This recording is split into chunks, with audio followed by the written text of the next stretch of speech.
की आम्ही कुठेही बाहेर गेलो किंवा अचानक घड्याळ बघितलं, अचानक मोबाईल बघितला, तर बऱ्याचदा आम्हाला 1111 असा नंबर दिसतो. यामागं काय कारण असू शकतं? अर्थात असं जर वारंवार होत असेल तर आपण त्याला योगायोग म्हणू शकत नाही. अर्थात 1111 हा देवदूतांचा क्रमांक मानला गेला आहे, ज्याला एंजिल नंबर असंही म्हटलंय. याचा अर्थ असा होतो की लवकरच आपल्या जीवनामध्ये काही यशस्वी आणि आनंददायक घटना घडणार आहेत.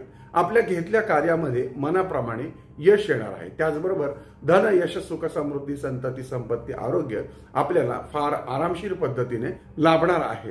जे जे आपल्याला हवं आहे ते मिळायला आता आपोआप सुरुवात होणार आहे. परंतु यासाठी नैसर्गिक पद्धतीने आपल्या डोळ्यासमोर सातत्यानं 1111 असा अंक यायला हवा.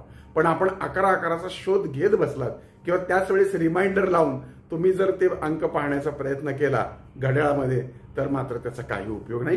हे नैसर्गिक पद्धतीने 1111 आपल्या समोर यायला हवं.